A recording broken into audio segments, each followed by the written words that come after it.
El tema es que estamos en un país donde más de la mitad de los pibes y pibas son pobres, donde hay un porcentaje de pibes que dejaron la escuela y no volvieron, según UNICEF, hay estudios sobre eso, donde la economía no crece con igualdad, bueno, entre muchos otros problemas. El tema es cuán preparados van a estar todos estos candidatos y precandidatos para representarnos en el Congreso. Los vamos a empezar a escuchar a todas las voces, vamos a invitar a todos los candidatos acá a Fuego Amigo. Los que no vienen es porque no quieren. Ya tenemos a 4, pero antes el informe.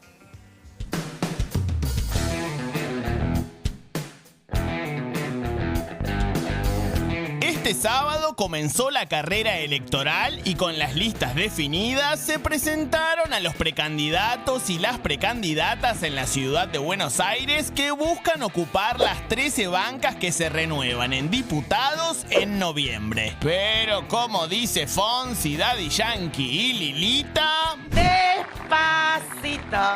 Pasito a pasito. Algunos deberán sortear las internas en las PASO que ya están planteadas. En Cava, en el Frente de Todos, hay unidad y lista única. Mientras que del otro lado, las internas se pusieron picantes. Esto se va a poner feo.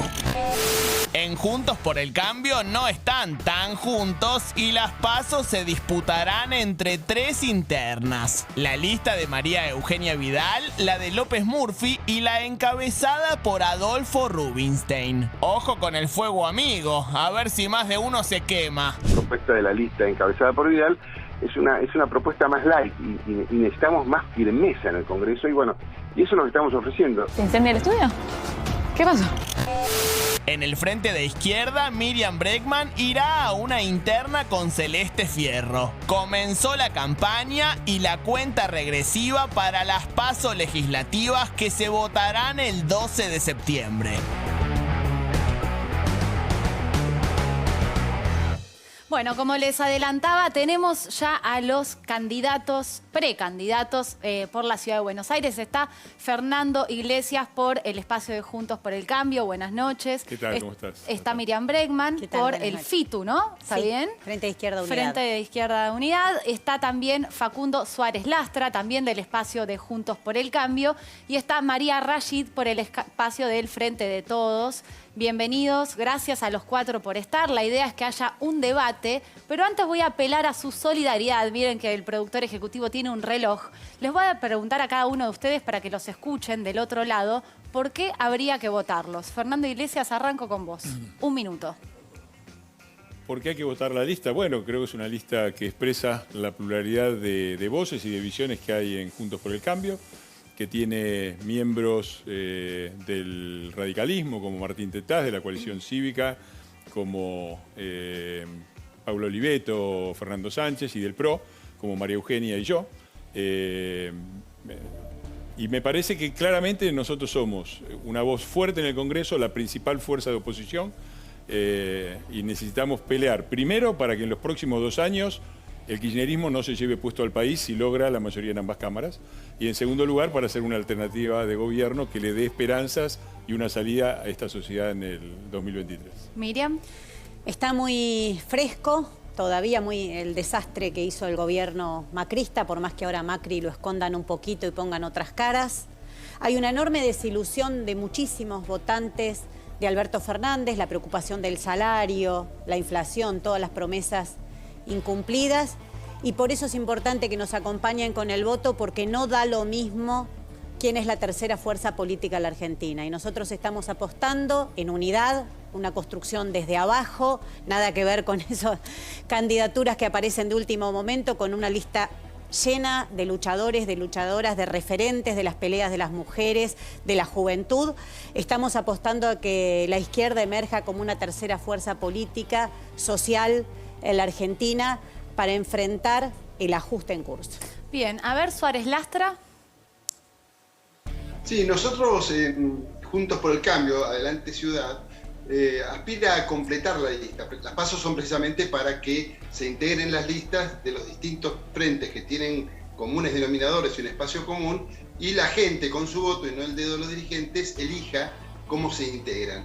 Nosotros aspiramos con Rubinstein, con Mónica Marquina, conmigo y con Beto Brandoni, Luis Brandoni, que es el número 13 en nuestra lista y empuja y entusiasma a nuestro espacio, a mejorar la lista. Nosotros llevamos a la lista de Juntos por el Cambio la visión de la política sanitaria de Adolfo Rubinstein, que va a ser imprescindible no solamente en la campaña, sino en el nuevo Congreso.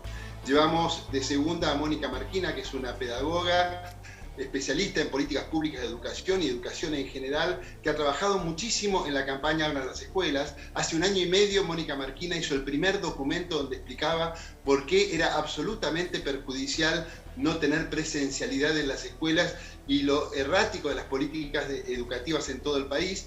Y tercero voy yo, que he tenido una firmeza y una defensa de la ciudadanía en el Congreso de la Nación y una experiencia parlamentaria de 2 años y medio que me parece que también integra esa perspectiva de integrar y mejorar, darle más competitividad a una lista. En la PASO competimos entre nosotros para ver cómo nos integramos a la misma lista, para tener una lista muy unida y muy fuerte, la más firme que sea capaz de oponerse al kirchnerismo en estos 2 años y construir una alternativa de futuro para la Argentina que viene. María Rashid.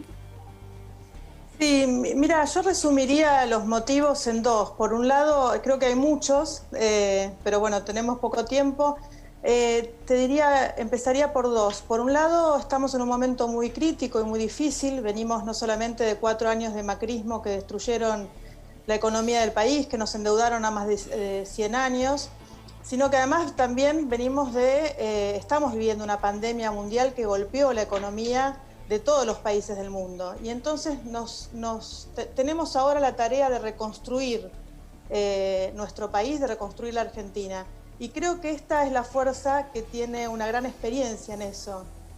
En el 2003 fue Néstor Kirchner, junto con Cristina, junto con Alberto y junto con muchos de los dirigentes de hoy del Frente de Todos, quienes reconstruyeron la Argentina. Y creo que hoy son quienes pueden hacerlo nuevamente en esta nueva oportunidad. Y por el otro lado también somos la fuerza política que ha hecho realidad muchos de los sueños de muchos argentinos y argentinas, ¿no? El matrimonio igualitario, la ley de identidad de género, la ley de reproducción humana asistida, el nuevo Código Civil y Comercial, la ley de salud mental, la ley contra la violencia hacia las mujeres, ahora también la ley por el derecho al aborto, también la ley de cupo trans. Bueno, son un montón las leyes que se han impulsado durante el gobierno de Néstor y de Cristina y ahora el de Alberto, y que han hecho realidad los sueños de muchos argentinos y argentinas, y creo que podemos seguir haciendo eso. Bueno, ahí los escuchabas, ¿eh? Ahora sí arranca el debate, les pido respeto y también que sean breves, así pueden hablar entre todos. Fernando, vos en la presentación decías que entre los motivos está que el kirchnerismo no se lleve puesto al país. ¿Vos pensás eso? Sí, este es un gobierno que llegó diciendo que iba a solucionarlo todo y que no iba a hablar del pasado. Como no han solucionado nada y han empeorado todo, no hace más que hablar del pasado. Y no tienen otro argumento. Quieren llevar la campaña a una discusión sobre el gobierno de Macri. Por ejemplo, mencionando la deuda, sería mejor que explicaran por qué en 1 año y pico aumentaron la deuda en 30.000 millones de dólares. Porque nos acusaron a nosotros, el aumento hubo de 70.000 millones de dólares, recibimos un déficit fiscal del 5% primario y lo llevamos a 0. Hasta que logramos bajarlo, tuvimos que gastar 70.000 millones de dólares. Si no lo hubiéramos bajado, hubiéramos gastado 120.000 millones de dólares de deuda más. Como lo bajamos, ellos lo recibieron prácticamente en 0, lo aumentaron y en 1 año y medio metieron 30.000 millones de dólares. En esta y plataforma... se escudan únicamente en la pandemia, sí, cuando la verdad es que la economía argentina cayó 10%, es 3 veces lo que cayó las economías mundiales, es el doble de lo que cayeron las economías sudamericanas, 4% Brasil, 6% Uruguay y Chile, hicieron un desastre además con el plan de vacunación, 104.000 muertos, vacunatorio VIP, no trajeron las vacunas, somos el 12º país, de los 200 países más o menos que hay en el mundo, somos el 12º en términos de muertos per cápita. Ese desastre nosotros queremos corregirlo y queremos parar lo único que funciona de este gobierno, que es el plan de impunidad que hace que gente como Vudú haya salido libre. Ahora, vos hablás de economía, mencionaste al FMI, al discurso del gobierno con el FMI. Por lo menos en tu lista, desde tu lugar, ¿vuelven con algún tipo de autocrítica sobre el FMI? Escuchamos a Cristina, Alberto en estos días hablar de eso. Desde tu espacio, ¿tienen alguna autocrítica sobre cómo se tomó la deuda? Desde el momento en que la deuda, nosotros tomamos deuda con el FMI, hasta que terminó nuestro gobierno, ¿sabes cuánto aumentó la deuda argentina? 0,6%. ¿Cómo puede ser que vos tomes deuda y la deuda no suba? Porque usás la deuda en pagar deuda que ya tenías, a una tasa mayor, que es lo que nos dejaron los muchachos, que ahora hablan del endeudamiento. Entonces, cuando se habla de estas cosas, hay que dejar de hacer propaganda y hay que empezar a mirar los números. 0,6% es lo que aumentó nuestra deuda, porque lo usamos, es como si vos vas al banco, pedís una deuda y tomás una deuda y con la deuda le pagás al almacenero, al del supermercado, a tu tío que te prestó plata. Lo usamos para pagar la deuda que nos habían dejado. Y te tienen que explicar por qué subieron 30.000 millones de dólares en lo poquito que llevan gobernando. Ver, ¿y por qué armaron un desastre completo? Quiero Porque escuchar es sobre este un punto. desastre Sí. económico, es un desastre sanitario, un desastre educativo, un desastre institucional. No solucionaron nada de lo que iban a solucionar y lo único que saben hacer bien es la campaña de impunidad para Cristina, para Vudú y para todos los demás, y la campaña de excusas. Porque Bueno, a la ver, culpa de uno es de Macri, la otra culpa es del FMI, la otra culpa es de no se sabe quién, la otra culpa es de la pandemia, ellos como si no estuvieran gobernando. Háganse alguna vez cargo de algo. La quiero escuchar a María Rashid, que está por el oficialismo, a ver si le querés responder a lo que está diciendo Fernando Iglesias. María, ¿nos escuchás? Mirá, yo lo que te puedo decir es lo que sé. Sí, te escucho. ¿Se escucha? Sí. Lo que te puedo decir es lo que sé de la vida cotidiana, ¿no? Yo sé que durante el macrismo cerraron negocios,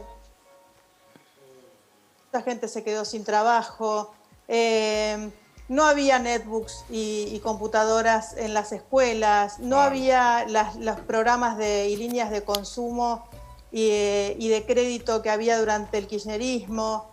La verdad es que en la vida cotidiana se puede ver la diferencia de lo que pasó durante los gobiernos de Néstor y Cristina y lo que sucedió en los 4 años del macrismo. Se ve Yo muy creo bien que ahora, sobre todo. cada persona que nos está escuchando sabe lo que pasó en su vida, sabe lo que pasó, lo que le pasó a la gente alrededor suyo respecto del derecho al trabajo, respecto Me parece muy bien. Yo le propongo a la gente que vote así. De todos los derechos. Los que están mejor ahora que en el 2019, que voten por el Frente de Todos.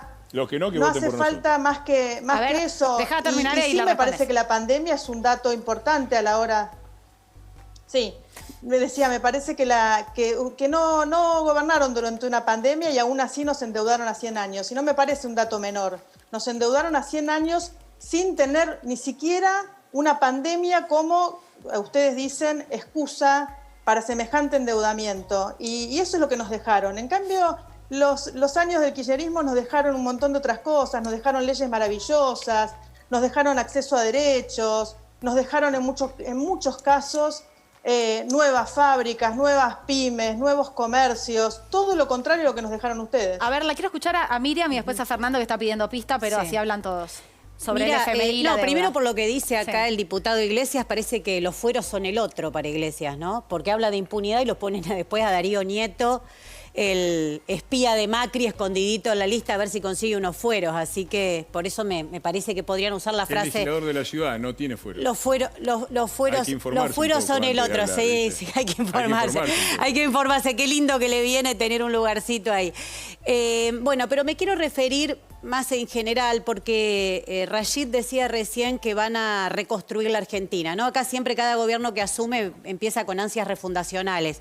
Claro, lo de Alberto Fernández es particular porque a 2 años de gobierno vuelve a decir que va a reconstruir la Argentina y la verdad es que no todos nos destruimos o se destruyeron en este periodo de pandemia. Hay sectores que se hicieron más ricos y ganaron muchos más.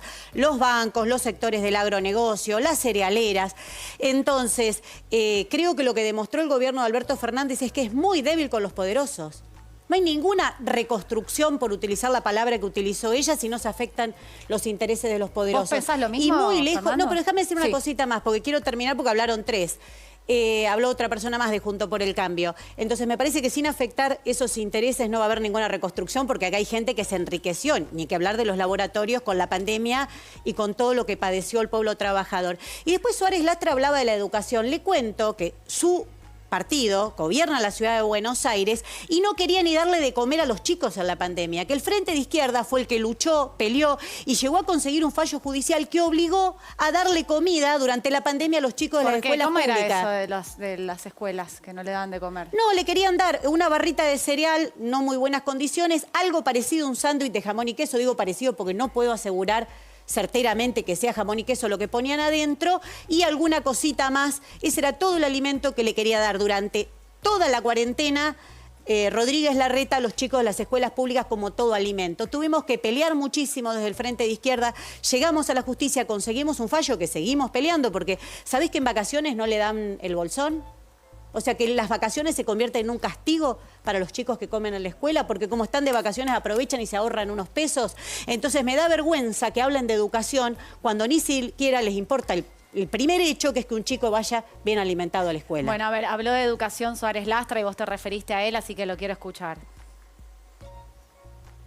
Sí, en realidad hay un equívoco. Mi partido no gobierna la ciudad la gobierna el PRO, no hay un gobierno de coalición. Cuando sirve, bueno, está bien. Háganos un mapa, así nos ubicamos. Háganos un mapita. A ver si nos dejamos escuchar. Sí, pero háganos un mapita. Para que seamos claros, para que seamos claros. Y sinceramente, yo estoy dispuesto a hacerme cargo de las cosas que mi partido o las que yo personalmente haya hecho, pero este tema en particular es un tema que no me involucre y que no me voy a hacer cargo, entre otras cosas, porque me interesa que esta campaña no sea el campeonato mundial de quién tiene la culpa y quién se asigna la culpa, sino un espacio para que reflexionemos y convoquemos a los argentinos a reflexionar hacia dónde hay que ir, cómo se va y con quién se va y por dónde se va, para que la Argentina salga de décadas de decadencia. Pero ya gobernaron. Pregúntele a las cooperadoras que nos acompañaron, a los familiares que nos acompañaron. Demostrar que sos una buena dirigente y que sabes escuchar un segundito. Demostrar eso, que hay gente que nos está mirando y hablando de dar vergüenza no es escuchar, vergüenza es no que poder los chicos tengan hambre. Yo no te interrumpí, tratá de no interrumpir, así nos podemos entender. Por otro lado, esta es una paso donde el debate ni siquiera debiera ser entre nosotros, sino debiera ser en cada una de las fuerzas, porque es el momento en que vemos quién opta porque su lista la integre la sociedad con su voto y quienes hacen un acuerdo de dirigentes y, hablando de unidad, hacen un gasto innecesario de convocar a una paso cuando ni siquiera tienen que competir en su propio espacio.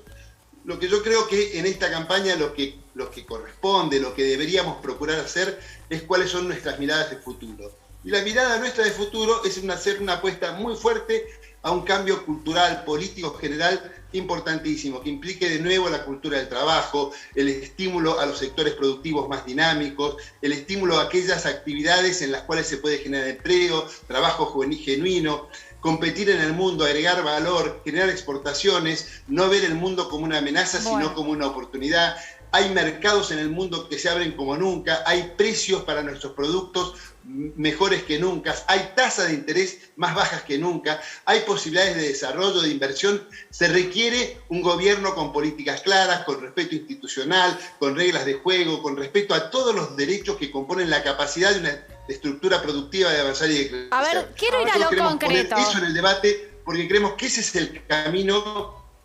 Porque estamos hablando de internas, Suárez Lastra, un segundo, porque estamos hablando de las PASO, de internas, de todo. Del otro lado nos están escuchando y básicamente los están escuchando ustedes, que pueden llegar a ser nuestros representantes, quieren escuchar las propuestas y yo